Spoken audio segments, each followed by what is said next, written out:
साथियों नमस्कार, जय भीम, नमो बुद्धाय सभी साथियों को। साथियों आपको बता दें, जिस तरीके से मंगेश यादव का इनकाउंटर हुआ था तो काफी सुर्खियों में रहा था, उस पर सभी लोगों की प्रतिक्रिया भी आई थी। साथियों इसी बीच आज सबसे बड़ी खबर निकल के आ रही, मंगेश इनकाउंटर को लेकर चंद्रशेखर आजाद ने एक पोस्ट शेयर करते हुए सरकार को क्या कुछ चेतावनी दे दी और क्या कुछ कह डाला, वो आपको बताएंगे। और वहीं एक अगली बड़ी खबर यह है कि चंद्रशेखर आजाद ने जिस तरीके से पेरिस ओलंपिक में 2024 में कुल मिलाकर 6 पदक जीते थे और उसमें कुछ अब गड़बड़ियों की वजह से जो वहां के जो पदक जीतने वाले विजेता थे वो छोड़ बाहर जा रहे हैं, जिस पर चंद्रशेखर आजाद की बड़ी प्रतिक्रिया सामने आई है। और वहीं साथियों आपको बता दें, जिस तरीके से इस समय संसद कार्रवाई शुरू हो गई थी, उस पर चंद्रशेखर आजाद ने जिस तरीके से रेलवे संशोधन बिल 2024 पर अपनी बात रखी तो साथियों काफी दिलचस्प थी। और वहीं साथियों जिस तरीके से चंद्रशेखर आजाद ने भारत संत शिरोमणि गुरु रविदास जी महाराज की जयंती पर राष्ट्रीय अवकाश घोषित करने की भी मांग की है, ये बड़ी खबर साथियों। और वहीं साथियों आपको बता दें, जिस तरीके से निजीकरण का विरोध करने पर अधिकारियों को बर्खास्त कर दिया है, इस पर चंद्रशेखर आजाद ने जमकर निशाना साधा है केंद्र सरकार और वहीं उत्तर प्रदेश की योगी सरकार पर।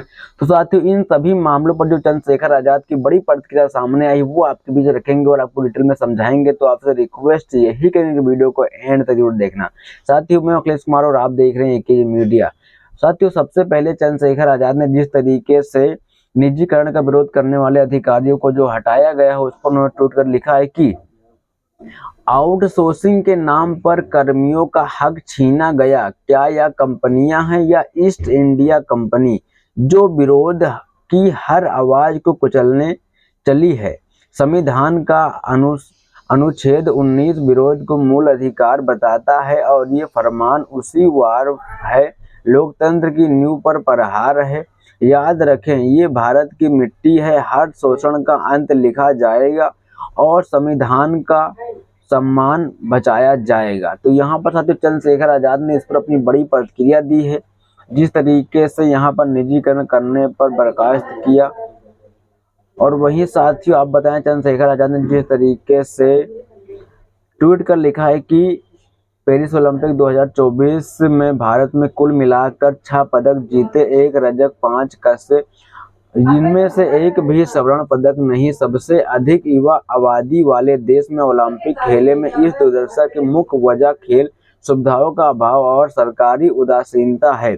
जमीनी स्तर पर खिलाड़ियों को बुनियादी सुविधा नहीं मिलती, ओलंपिक में विश्वस्तरीय प्रतिबद्धता के लिए उचित ट्रेनिंग और रिसोर्सेज नहीं दिए जाते। आगरा में all India railway gymnastic gym के टीम के शिविर की हालत देखकर हर भारतीय का सिर शर्म से झुक जाना चाहिए। जिन ओलंपिक खिलाड़ियों के कॉमनवेल्थ और एशिया गेम्स समेत अंतर्राष्ट्रीय प्रतियोगिताओं भारत का प्रतिनिधित्व कर देश का नाम रोशन किया, उन्हें ऐसी व्यवस्थाओं और खराब परिस्थितियों में परीक्षण लेने के लिए मजबूर किया जा रहा है।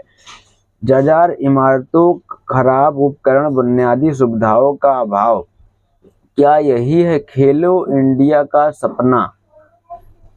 और वहीं आगे लिखा है, टोक्यो 2020 और पेरिस ओलंपिक खेलों में भारत का प्रतिनिधित्व करने वाले ओलंपिक प्रांतीय नायक जैसे खिलाड़ियों को इन परिस्थितियों के चलते शिविर छोड़ना पड़ा। यह हमारी खेल ढांचों और की असफलता का प्रतीक है। तो यहाँ पर चंद्रशेखर आजाद ने भी इस पर अपनी बड़ी प्रतिक्रिया दी है। और वहीं साथियों अब आपको बता देते हैं, जिस तरीके से मंगेश यादव इनकाउंटर पर चंद्रशेखर आजाद ने ट्वीट कर लिखा है कि मैं शुरू में ही यह बात कहता आ रहा हूं कि यूपी में इनकाउंटर नहीं बल्कि टारगेट इनकाउंटर हो रहे हैं, राज्य प्रायोजित हत्या हो रही है।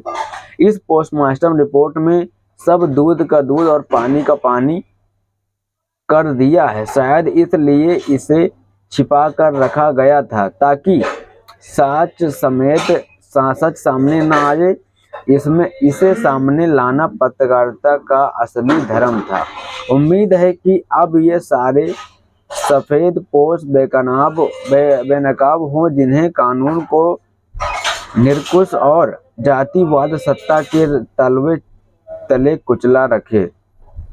तो यहाँ पर साथियों जिस तरीके से मंगेश यादव के वकील ने बड़ी प्रतिक्रिया दी है, इस पर उन्होंने बताया क्या कुछ हुआ था। इस पे उन्होंने बताया कि यहाँ पर चोट, घाव और टार्चर, गोली खोपड़ी पर मंगेश यादव एनकाउंटर का पहली बार पोस्टमार्टम रिपोर्ट।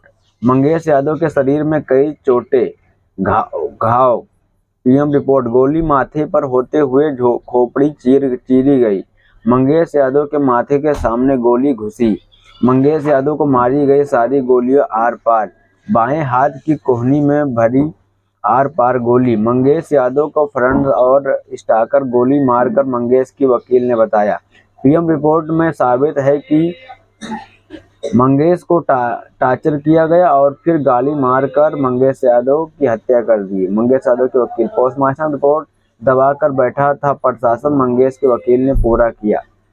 यहाँ पर सामने साथ ही बड़ी खबर इस समय के निकल कर, जिस तरीके से मंगेश यादव एनकाउंटर पर बड़ी खबर निकल के आई है कि उनको एनकाउंटर के साथ साथ टारगेट एनकाउंटर किया गया था और टॉर्चर करने के बाद उनका एनकाउंटर किया गया। बड़ी खबर निकल के आई। साथ ही इस पर भी क्या प्रतिक्रिया, क्या